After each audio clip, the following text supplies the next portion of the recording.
Tales of magical sorcerers have been told across centuries. Many wielders of magic have the good sense to use their powers for the benefit of mankind. But there are many more who would use their powers for evil. And these two demonic sorcerers of folklore have been terrorizing mankind since the day they were born, and are still killing in the modern day. But when their powers are pit against each other, whose magic reigns supreme? Leprechaun, the genius of Killarney, and Warlock, the one-begotten son. Hey everyone, it's me, Max, and you've been hexed! And the only way to break my horrible spell is to finish this video all the way! No tricks. For this episode, we'll be including all of their movies, but we're also going to be including spin-off material, like their Blue Water comics, which is actually the reason I'm doing this match. I saw this fucking double feature cover a long time ago and thought this would be badass, and so here we are. Now that you're all settled in, you're ready for this episode of Spooky Showdown.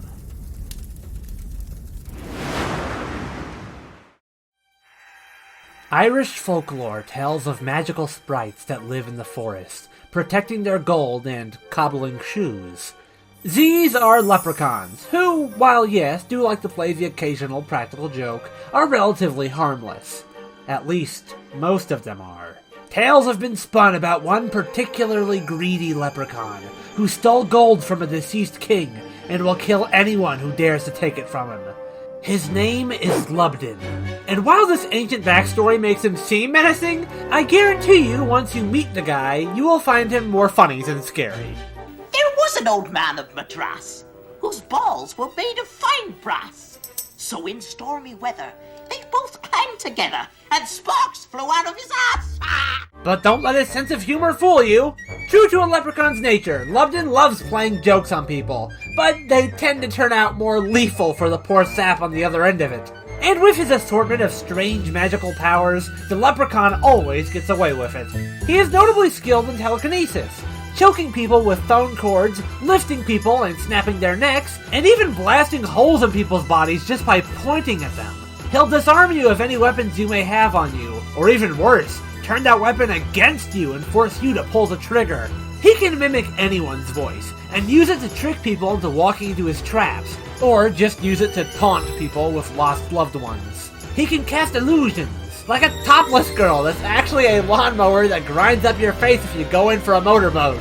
But separate from illusions is the leprechaun's ability to actually shapeshift into other people. You lose. I have to assume these aren't illusions, because here we've got Cody physically kissing the leprechaun as Bridget, and we didn't see the lep on stilts after this disguise vanished. He does this trick again in space. Oh, thank you. Thank you. You saved my life. I hate hearing that voice come out of those bodies. According to folklore in this universe, leprechauns could theoretically become invisible, but we rarely see our Lep do that. He must have a positive body image. Lubden can teleport to where he needs to be, and he's used this power to disorient foes, bring people to his domain, and enter mirrors. We also saw him inside a TV where he warns a man about his unavoidable death through skits. I love this bit. From this same movie, we learned that if a leprechaun bites you, and some of his blood gets inside of you, you will begin turning into a leprechaun yourself, with a taste for potatoes, a love for gold, and your own magical powers. Probably not what the leprechaun wants to do here. But still, he does have a really nasty bite. You would be surprised how badly the leprechaun can fuck you up without his magic. He can lift a man over his head, rip a cop's leg off, and bust him through a rock the size of himself. Lubden is also fast enough to appear as if the footage has been sped up at certain points. But no, that's his super speed. In any case, we have seen him teleport out of the way of flamethrower fire just in the nick of time, evade bullets while closing in on a police officer, though to be fair, he might just have a genuinely terrible aim, and he's able to block a crossbow bolt with his sword. But in a physical sense, the leprechaun is most impressive for his ability to tank excessive punishment. No amount of shotgun blast, rapid gunfire, head stabbings, or car crashes will keep him down for long. He can even withstand magical energy blasts from a witch. However, enough damage can start to tear up his body. But with his insane regeneration, it won't stop him for good. We've seen him lose body parts, sometimes on purpose, and they're back moments later. He was completely blasted apart, leaving only a pair of legs behind, and he came back in seconds. He was caught up in an explosion that destroyed a house, and yet, he regenerated off-screen and was back the next day. The Leprechaun also has the option to grow new mini-leprechauns from his destroyed body if he pleases. And, if he feels like it, instead of regenerating the normal way, he can send his soul up your dick hole and burst out of there in a new body. Let that be a lesson to you, lad.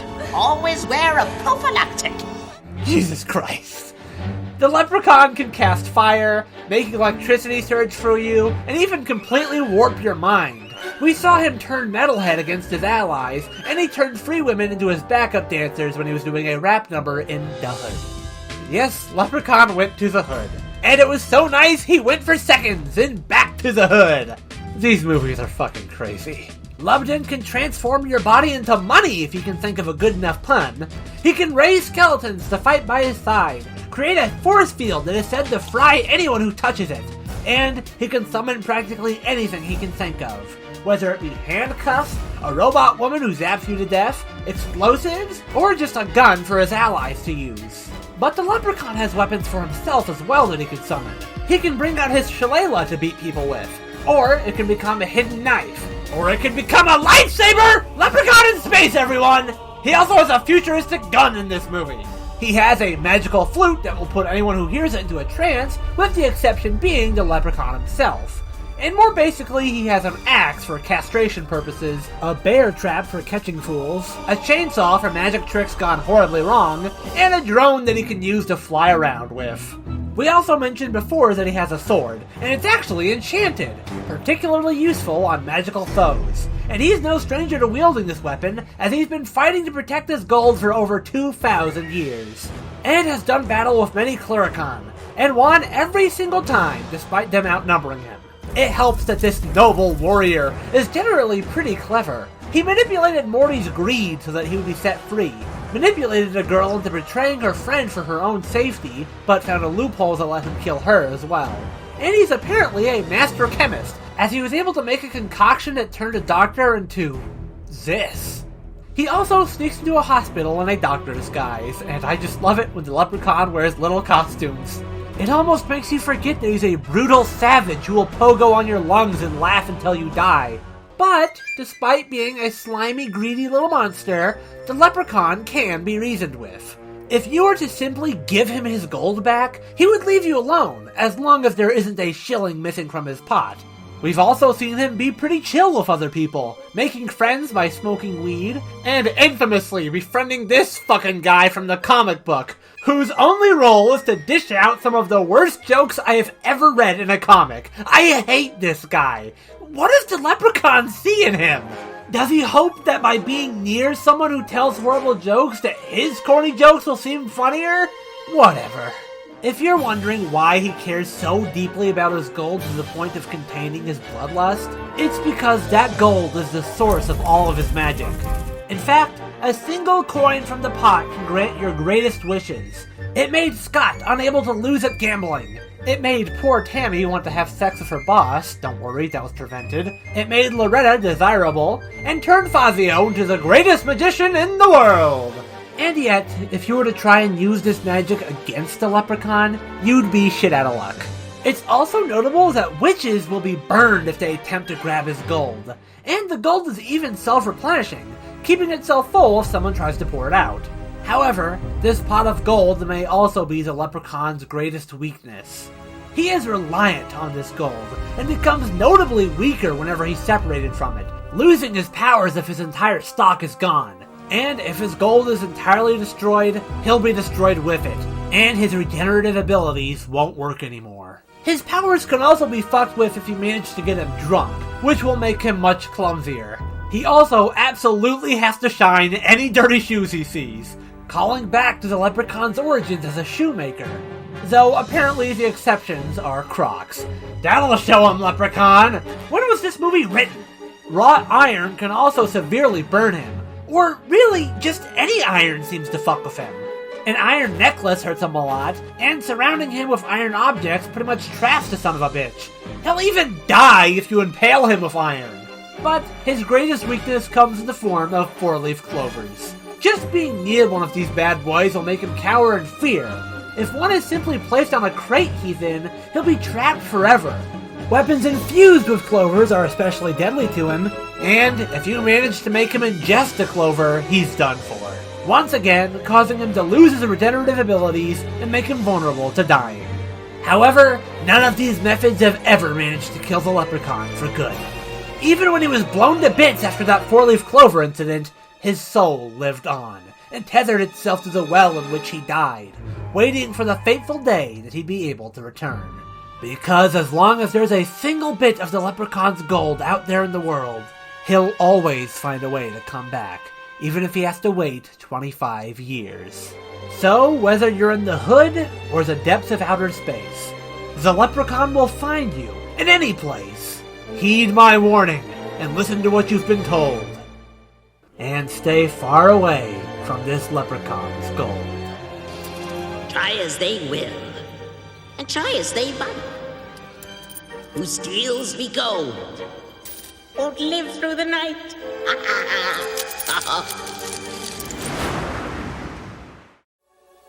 Throughout time, people known as druids have used their mystical powers to protect the earth from evil. Once every millennium, when the sun aligns with the moon, these guardians summon the magic of their sacred runestones in the quest to prevent the birth of Satan's son. But, while they were successful in their efforts, Christians believed they were practicing in satanic witchcraft, and killed many of the druids who had just nearly saved the world. The runestones were soon scattered, and so, the next time Satan was ready to bring his son into the world, nobody could stop it. And so it was that Philip Covington, the one-begotten son, and Lucifer's most loyal ally, was born unto this earth. And he had only one goal: bring about the end of civilization as we know it. Luckily, he was a natural at witchcraft, and quickly became the most powerful warlock the world had ever known. The Warlock can conjure powerful magic to blast enemies away with, and he can even jam that energy down your throat to choke you. He also has powerful telekinetic abilities, allowing him to fling objects at you, shoot telekinetic bullets that blast holes in your body, make you use your own weapon against you, and he can even lift cars. Being the son of Satan has granted the Warlock with incredible power. He can casually bust down doors, scalp a woman just by tugging at her hair, and with a simple flick, he can blast the walls and roof off of a bookstore. He can push heavy rocks larger than himself, and should compare to Sam, who proceeded to shatter that huge rock. The Warlock is also quick enough to dodge objects thrown at him by Redfern, and he was able to stop 3 bullets before they reached him. And, after drinking a flying potion, he gained the ability to zoom around at incredible speeds, going well over 100 miles per hour. He's incredibly hard to kill as well. He's been stabbed, impaled, and blasted with shotguns, and yet, he's able to regenerate his body from all of this and keep going. Even being burned alive or being struck by lightning seems to have no effect on him. Even when his body is melting away, Philip has the energy and willpower to keep going just a little longer before he'll eventually succumb to his wounds. But even if he does die, that won't stop him from resurrecting in the future. He can be reborn during a lunar eclipse by making some poor woman give birth to him in seconds. And you know, I never asked to see the Warlock's flaccid dick and balls, but here we are. Don't you want to give your boy a kiss, mother? Ugh. According to the Warlock himself, witches will reincarnate into their previous selves after they die, retaining all their same memories. This makes killing Philip permanently a very tricky task. But it's not instant. It can take centuries for the Warlock to manifest again, and it's all very circumstantial. Not very useful here. What continues to be useful is his magic. He has a variety of spells at his disposal. He knows a hex that is capable of making his victim age 2 decades every day as long as he holds something valuable to them. If the item isn't retrieved soon, the victim will begin to slow down and die of old age. He can become intangible to phase through objects, and freeze enemies in place, which can only be undone if someone else speaks the magic words to set them free. And even simply staring into the Warlock's eyes can be disastrous. Doing so will make you bleed from your eyes and can even kill you if it's not treated, likely due to unstoppable blood loss. By simply grabbing onto someone's head, he can mind control them to do his bidding. He can transform your body, either by removing your mouth or turning you into abstract art. Picasso. Definitely Picasso. He can even turn you into glass and shatter you to pieces if he wants. He has the ability to pull you inside a mirror, trapping you on the other side of reality with no hope of escaping. He can mess with technology, creating his own self-driving car, can set objects ablaze by simply blowing on them, make you barf up bugs until you die, and create an energy barrier to protect him from his own knife. That last one may sound useful, but it apparently only protects him from his knife. Because after he tries this, Chris is able to immediately stab him by using her knife instead. Fucking, that third movie, oh my god. I guess while we're on the topic of that movie, in it, he shows the ability to take ownership of your very soul. Though this is admittedly a tricky process, since the Warlock needs to trick you into willingly giving up a personal object first. But the Warlock is clever enough to make excellent use of this ability. By reading his victims' minds, he was able to learn about the emotional issues they were going through at the time. And he proceeded to use that in order to charm his way through this kooky cast of characters and turn them to his side against Chris. Even this one simp, who wanted to cuck Chris's boyfriend and date her for himself, was turned against her after the Warlock exposed how she would talk about him behind his back. Other feats of trickery involved the Warlock getting multiple people to willingly give up their runestones. Yes, the same runestones from the beginning of this fable. As it turns out, if they're all together, they can be used to summon Satan onto Earth and create Armageddon.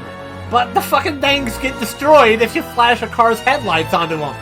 These stones are actually a bit more useful in the SNES game, which also gives the Warlock a lot more shit. So, here we go.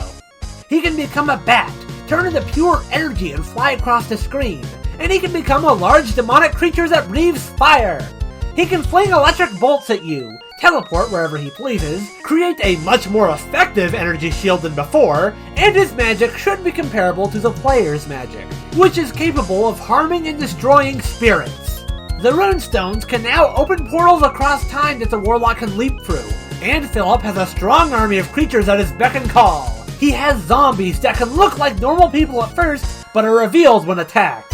Even if you blast them to bits, they'll reform and keep attacking. Unless you blast them to pieces a second time, then they'll fuck off. He has wolves, tar monsters, fire-breathing snakes, spiders, gargoyles, just a fucking guy, living armor, ghosts, skeleton soldiers, and eyeball monsters. Is this fucking Castlevania? Where did he find these guys? As loyal as they may be to the Warlock, I think it's safe to say that Philip's greatest companion is Satan himself. The Warlock's dear old dad has gone out of his way to help his son achieve his goals. What a nice guy.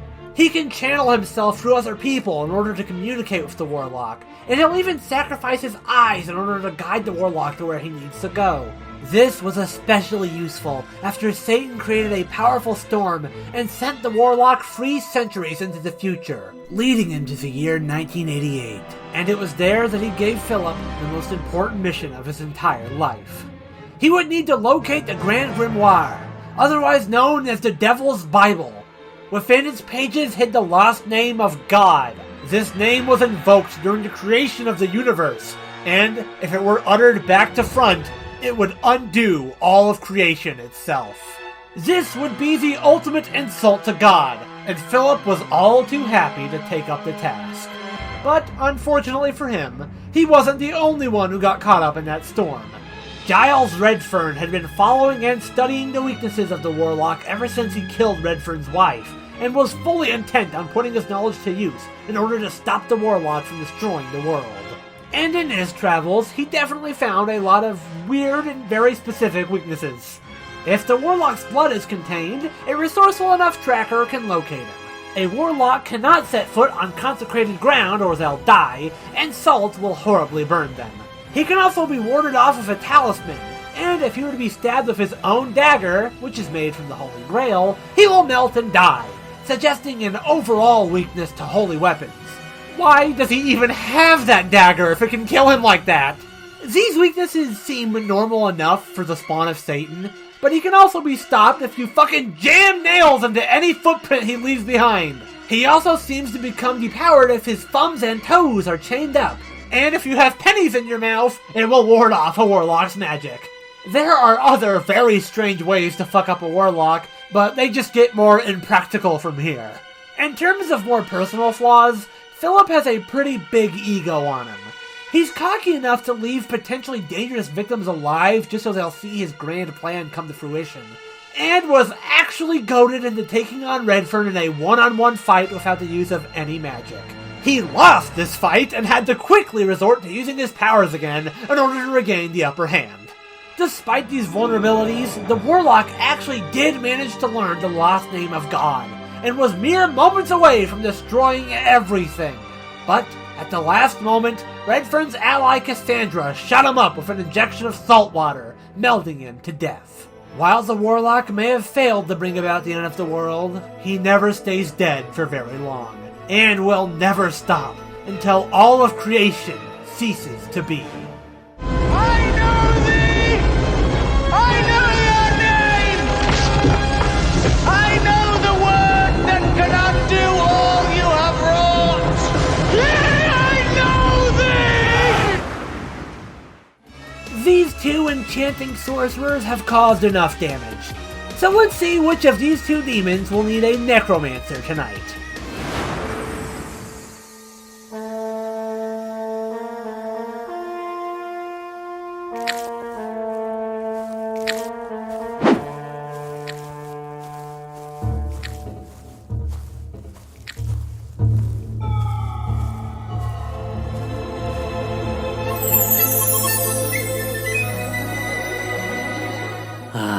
At long last, the gold that granteth wishes is in my possession.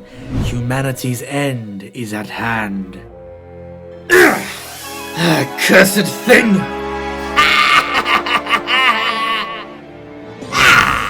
Don't you know, lad? A witch cannot hold a leprechaun's gold. But good on you for trying.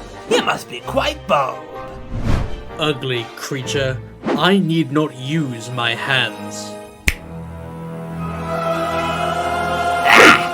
It's not nice to steal from a leprechaun. Thou art an annoying pest.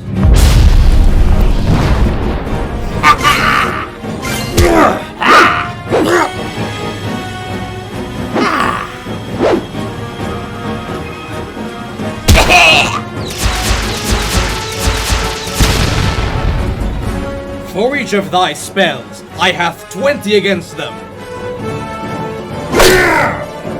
Power to power, you've much to learn. Taller or shorter, I'll make you burn! Oh, look at the poor little hell spawn. No match for the powers of a leprechaun!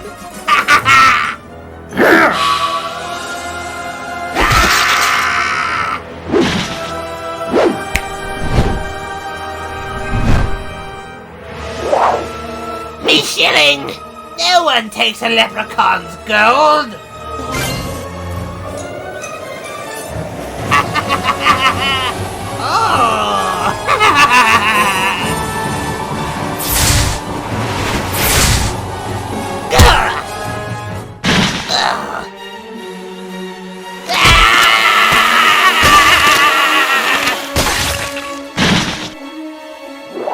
Is that the best thou can do?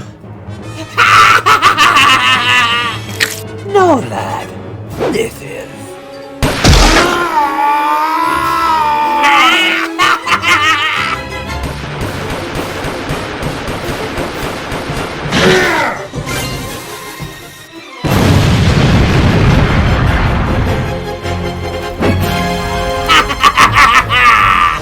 You lose.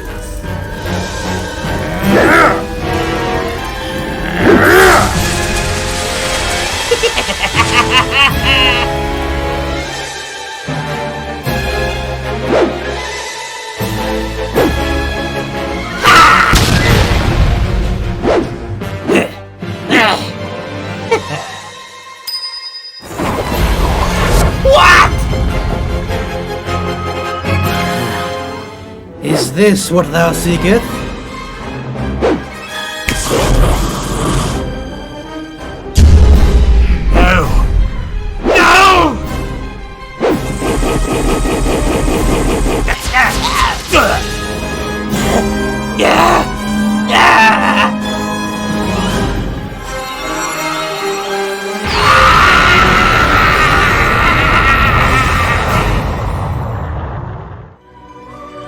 Thou died how thou lived. A fool.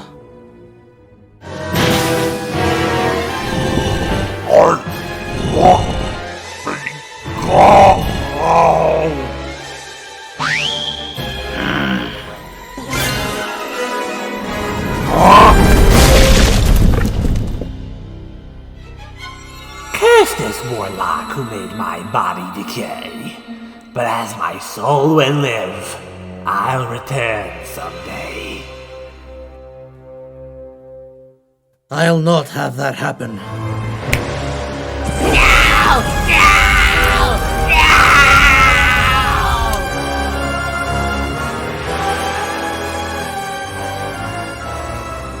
The prophecy hath cometh true. It couldn't have happened to a nicer guy. Yes, while the Leprechaun may have seemed impossible to kill, the Warlock had all of the tricks he needed to pull it off. While they both have very impressive magical abilities, the Warlock had some key powers that Lubden had no resistances to. He could freeze him forever with a certain spell, or turn the Leprechaun into glass and shatter him. Lubden's regeneration couldn't save him from this fate, because his body would now be made of shattered glass, and he wouldn't even be conscious at that point, so he couldn't activate his transformation powers to turn back. We've also seen that magic that can be directly compared to the Warlock's is capable of harming and destroying spirits, meaning the Warlock can target the Leprechaun's very soul and destroy it, which he reasonably shouldn't be able to come back from. While there have been statements from the Leprechaun that he sold his soul for his gold, that doesn't necessarily mean he doesn't have one anymore, just that it belongs to someone else. We know his soul is still attached to him because it can be tethered to locations such as a well, so if it were to be destroyed, he would be incapable of returning from death. And in the worst case scenario, if none of these worked, Philip does still know the lost name of God, and if you were to say it back to front, he could undo all of creation, which kills both the Leprechaun and himself.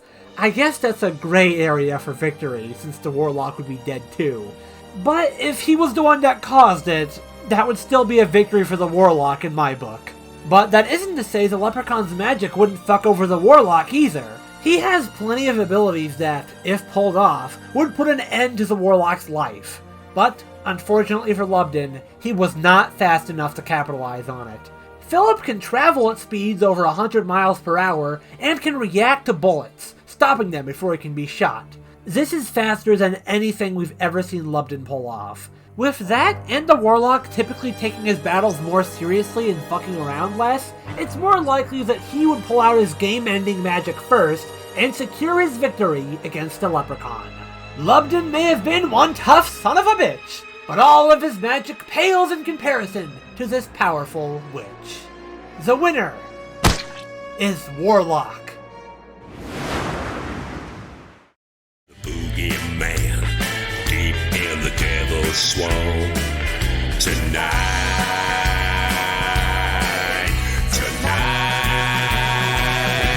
there's gonna be lightning,